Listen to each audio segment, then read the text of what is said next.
Is it advisable to take supplement like vitamin B12 etcetera, ठीक है ना, vitamin tablet supplements ये लेना चाहिए कि नहीं, लें तो क्या लें, या अगर इस तरह के डाइट हम लेंगे तो कैल्शियम कहाँ से आएगा, प्रोटीन कहाँ से मिलेगा। ऐसे सवाल तीनों दिनों में यूं ही आपने कई बार पूछे, तो अब इस उदाहरण के थ्रू मैं उसका जवाब देता हूँ। जवाब के लिए, जैसे कई बार लोग बोलते हैं कि डेयरी प्रोडक्ट नहीं लेंगे तो कैल्शियम कहाँ से मिलेगा, और अगर हम गेहूं नहीं लेंगे तो कार्ब कहाँ से मिलेगा, प्रोटीन कहाँ से आएगा, ये अक्सर आपकी चिंताएं हैं। जैसे आपने लिखा है विटामिन B12 कहाँ से मिलेगा, ये आपकी चिंताएं हैं। तो इसको हमें क्लियरली समझना होगा। समझने के लिए अब मान लीजिए कैल्शियम कहाँ से मिलेगा, दूध में तो बहुत कैल्शियम होता है, इतना कैल्शियम कहाँ से मिलेगा। दुनिया में सबसे ज़्यादा कैल्शियम किस चीज़ में है, नाखून में है, ये कैल्शियम है आपका। तो सबसे ज़्यादा कैल्शियम चाहिए आपको, ये नाखून है। अगली बार जब नाखून काटेंगे तो उसको पाउडर बना के घोल के पानी के साथ पी जाए, कैल्शियम मिल गया। कैल्शियम चाहिए, कैल्शियम है, उसको फेंकिए मत, इकट्ठा करते रहिए। लेकिन ये नाखून वाला कैल्शियम किसी को नहीं चाहिए, ना जानवरों को ना हमें। क्यों नहीं चाहिए, वेरी वेरी इंपॉर्टेंट। कैल्शियम तो है but it is not in absorbable form, not in digestible form. मतलब वो पेट तक तो पहुंच जाएगा लेकिन वो टॉक्सिक बन जाएगा, वो इकट्ठा कहीं हो जाएगा, वो आपके बीमारी का कारण बन जाएगा। तो कोई जानवर या ह्यूमन नहीं लेता उसको।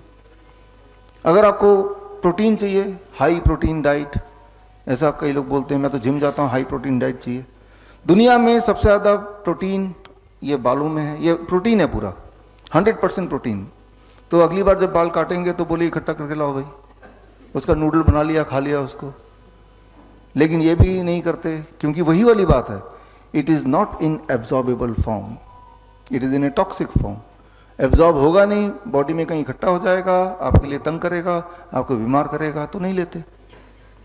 तो कोई भी चीज़ का हाईएस्ट कि मुझे ऐसा कुछ चाहिए जिसमें सबसे ज़्यादा कैल्शियम हो, सबसे ज़्यादा प्रोटीन हो, ये डेफिनेशन होना ही नहीं चाहिए। सबसे ज़्यादा कैल्शियम हो लेकिन एब्जॉर्बेबल फॉर्म में हो। सिमिलरली डेयरी प्रोडक्ट में जो कैल्शियम है तो ज़्यादा, but it is partially absorbable, not completely absorbable. आप ये देखेंगे जिन जिन जगह पे दूध ज़्यादा यूज़ होता है उन उन जगह में, जैसे स्विट्ज़रलैंड है, डेनमार्क है, स्वीडन है, जहाँ सबसे ज़्यादा डेयरी प्रोडक्ट लेते हैं। और ये वो देश है जहाँ पे हड्डियों की बीमारी टॉप मोस्ट नंबर पे है। भारत में वेस्ट बंगाल है, यहाँ पे वेस्ट बंगाल कुछ लोग वेस्ट बंगाल से आए हैं ना यहाँ पे, है ना। तो वेस्ट बंगाल में आप देखेंगे, कोलकाता में देखेंगे तो एक दुकान मिठाई की है, दूध की बनी मिठाइयाँ हैं, एक दुकान केमिस्ट की है, फिर दुकान मिठाई की, फिर केमिस्ट की। ऐसे ही होता है, नज़र दौड़ाएंगे तो दिखेगा। और लोगों की नज़र दौड़ाएंगे तो हर एक को हड्डियों की बीमारी है, उंगलियां सीधी नहीं होती, टेढ़ी रह जाती हैं, चलते हैं तो लंगड़ा के चलते हैं। और तब जब मैं बोलता हूँ अपने कजन्स को क्या हाल बना रखा है अपना, कहते हैं देखो ये भी ऐसा है, ये भी ऐसा है, ये भी ऐसा है। उन्हें लगता है कि इतने उम्र में ऐसा होना ही है, ये स्वाभाविक है, ये कोई बीमारी नहीं है। सबका लाइफस्टाइल एक जैसा, सबकी बीमारी भी एक जैसी ही है। फिर अभी मैं 3-4 दिन पहले वियतनाम में था, वियतनाम में हमारे सेंटर्स हैं, वहाँ दूध एक्सपोर्ट होता है, वहाँ हड्डियों की बीमारी एक भी नहीं देखेंगे आप, वहाँ देखेंगे है ही नहीं। थाईलैंड में हड्डियों की बीमारी नहीं है, बिकॉज वहाँ पे consumption of the dairy is very very less, है ही नहीं। बनता तो है लेकिन एक्सपोर्ट के लिए बनता है वो। तो मैं ये बोलना चाह रहा हूँ कि न्यूट्रिशन की बात कर रहे हैं, सप्लीमेंटेशन की बात कर रहे हैं, तो हमें न्यूट्रिशन वो लेना है जो बॉडी को एब्जॉर्बेबल फॉर्म में मिल जाए। सबसे ज़्यादा एब्जॉर्ब फॉर्म में कब मिलता है, जब उसके स्टेट को हम बदले ना। जैसे फ्रूट्स ले रहे हैं, वेजिटेबल्स ले रहे हैं, 100% एब्जॉर्बेबल फॉर्म, 100%। तो उसमें मात्रा में कम है लेकिन जितना है वो पूरे उसी तरह बॉडी में जा रहा है। दूध में मात्रा में अधिक है लेकिन वो जा नहीं रहा है, वो अटक रहा है, तो हमें नुकसान पहुंचा रहा है। कोई बोलेगा कार्ब कहाँ से मिलेगा, हमारा तो गेहूं बंद कर दिया। दुनिया में सबसे ज़्यादा कार्ब किस चीज़ में है, लकड़ी में है। ये कार्ब भी है, सेलुलोज, 100% कार्ब, राइट। तो इसका भी पाउडर बना के चटनी में घोल के पी लो, चटनी बना के, तो कार्ब ही कार्ब है ये। लेकिन वुड, लकड़ी कोई भी नहीं खाता। क्यों नहीं खाएंगे, क्योंकि ये एब्जॉर्बेबल फॉर्म में कार्ब नहीं है।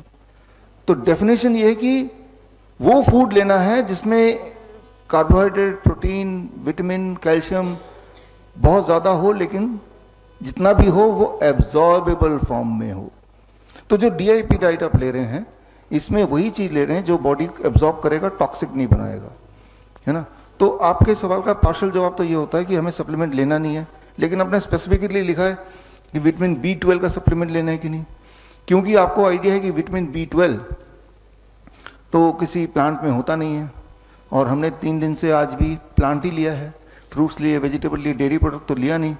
तो यानी कि आपने 3 दिन से विटामिन B12 नहीं लिया और इसी डाइट पे रहने वाले हैं आगे, यानी कि आपके बॉडी में विटामिन B12 जाएगा नहीं।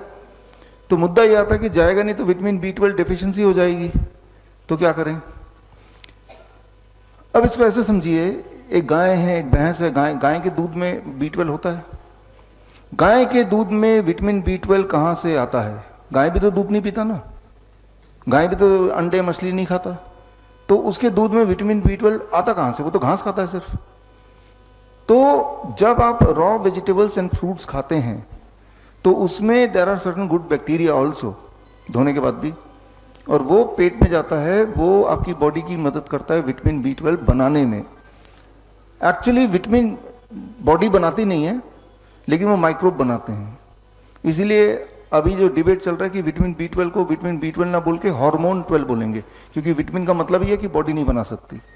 लेकिन अगर हम सोचें कि मान लो एक बकरी है, उसके दूध में भी विटामिन B12 मिलेगा ना, तो बकरी तो सिर्फ पत्ते खाती है, तो पत्ते में तो विटामिन B12 है ही नहीं, तो दूध में कहां से आ गया? पत्ते में होता नहीं है और बकरी के दूध में विटामिन B12 होता है, तो कहीं बॉडी से ही आया होगा। तो विटामिन B12 की, जैसा आपने सवाल पूछा, चिंता करने की जरूरत नहीं, क्योंकि आप खूब सारे वेजिटेबल्स एंड फ्रूट्स आप ले ही रहे हैं, इसीलिए वो डेफिशिएंसी नहीं आएगी। ये डीआईपी डाइट बनाए हुए मुझे करीब 12-15 साल हो गए हैं। आज भी मेरे साथ ऐसे पेशेंट्स हैं जो 12 साल से मुझे फॉलो कर रहे हैं, और तब से डीआईपी डाइट मैं तो 20 साल से कर रहा हूँ। तो हालांकि मैं अपना चेकअप नहीं कराता हूँ कभी भी, लेकिन उन लोगों ने यूं ही out of curiosity B12 check किया तो उन्हें कमी नहीं पाई नहीं गई। क्योंकि कमी कब होगी? जब आप vegetables and fruits raw form में नहीं खाएंगे तो कमी होगी। तो वेजिटेरियन लोगों को, या वीगन जिसे बोलते हैं ना, वीगन का मतलब क्या है?